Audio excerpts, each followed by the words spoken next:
सच बोलने वाला पेड़। एक नगर से कुछ दूर स्थित किसी गांव में दो गरीब मित्र रहते थे। उनके नाम थे धर्मबुद्धि और पापबुद्धि। धर्मबुद्धि बहुत नेक, ईमानदार और मेहनती था, जबकि उसका मित्र पापबुद्धि अत्यंत चालाक तथा आलसी था। दोनों मित्र बचपन में एक साथ खेलकर बड़े हुए थे। दोनों ने एक ही पाठशाला में अध्ययन किया था। इस तरह उनकी मित्रता बहुत पुरानी थी। उस गांव में उन्हें कोई काम नहीं मिल पा रहा था। वे अक्सर इस बारे में विचार करते थे। अब वे बड़े हो चुके थे, अतः परिवार के भरण पोषण के लिए धन कमाने का कोई साधन खोजना उनका कर्तव्य था। एक दिन दोनों मित्रों ने किसी काम की तलाश में पड़ोसी राज्य में जाने का निश्चय किया। पापबुद्धि जानता था कि वह ज़्यादा काम नहीं कर सकता, इसलिए उसने सोचा, मेरा दोस्त अच्छा काम करके पैसे कमाएगा और मैं इसका सारा धन चोरी करके आराम से रहूँगा। अगले दिन धर्मबुद्धि और पापबुद्धि साथ साथ जाने की तैयारी करने लगे। फिर शीघ्र ही वे दोनों पड़ोसी राज्य में पहुंच गए। धर्मबुद्धि ने वहां बहुत मेहनत और ईमानदारी से काम किया। कुछ ही दिनों में उसके पास बहुत सा धन जमा हो गया। इस दौरान पापबुद्धि केवल मेहनत करने का दिखावा करता रहा। असल में वह अपने मित्र के धन पर मौज करता था। जब दोनों मित्रों ने बहुत सा धन जमा कर लिया तो वे अपने गांव वापस जाने लगे। पापबुद्धि ने मन ही मन में यह योजना बना ली कि वह अपने मित्र का धन कैसे हड़प सकता है। जब वे एक जंगल में पहुंचे तो उसने कहा, धर्म, हमारे पास बहुत सा धन है। जब हमारे रिश्तेदार ये धन देखेंगे तो वे इसे हमसे लेना चाहेंगे, इसलिए हमें यह धन यहीं कहीं छिपा देना चाहिए। हम अपने गांव में बहुत थोड़ा धन लेकर जाएंगे। हमें जब भी धन की ज़रूरत होगी यहाँ आकर ले जाया करेंगे। धर्मबुद्धि ने पापबुद्धि की बात मान ली।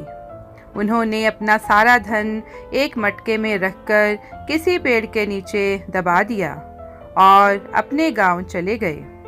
जब धर्मबुद्धि अपने घर पहुंच गया तो उसी रात पापबुद्धि जंगल में गया। उसने सारा धन निकालकर गड्ढे को मिट्टी से भर दिया। कुछ दिनों पश्चात पापबुद्धि ने धर्मबुद्धि से कहा कि उसका पैसा खत्म हो गया है, इसलिए वह पेड़ के नीचे से धन लेने जाना चाहता है। ऐसी स्थिति में धर्मबुद्धि पापबुद्धि के साथ जंगल में गया, लेकिन वहाँ कोई धन नहीं मिला। पापबुद्धि उसे पहले ही निकाल चुका था।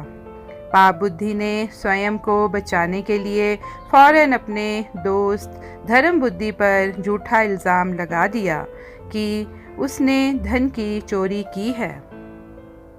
धर्मबुद्धि की समझ में आ गया कि पापबुद्धि उसे अपने जाल में फंसा रहा है, क्योंकि धन उसने नहीं, पापबुद्धि ने चुराया है।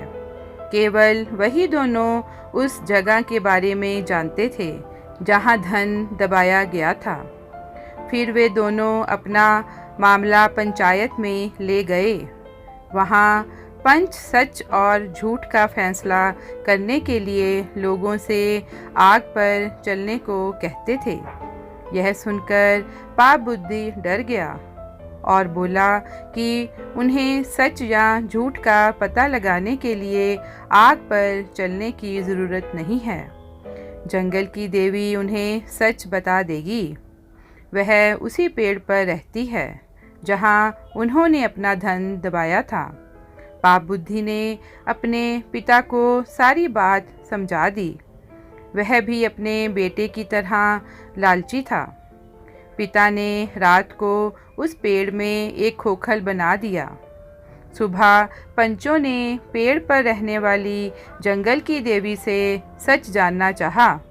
खोखल में छिपे हुए पाप बुद्धि के पिता ने धर्म बुद्धि को चोर ठहरा दिया। पंचों ने सोचा कि जंगल की देवी बोल रही है, लेकिन धर्म बुद्धि उस आवाज़ को पहचान गया। उसने तत्काल पेड़ के खोखल में आग लगा दी। तब पाप बुद्धि का पिता चिल्लाते हुए वहाँ से बाहर आ गया। उसने सबके सामने सच कबूल किया। पंचों ने पाप बुद्धि को झूठ बोलने और चोरी करने की कड़ी सज़ा सुनाई। इस प्रकार पापी को अपने पाप का दंड मिल गया। आशा करते हैं कि आपको ये कहानी अच्छी लगी। अगर आपको ये कहानी अच्छी लगी तो इसे लाइक और शेयर करें, और अगर आप इस चैनल पर नए हैं तो इसे सब्सक्राइब करें और बेल आइकन को प्रेस करें, ताकि आपको आने वाली हमारी हर नई वीडियो की जानकारी मिलती रहे। धन्यवाद।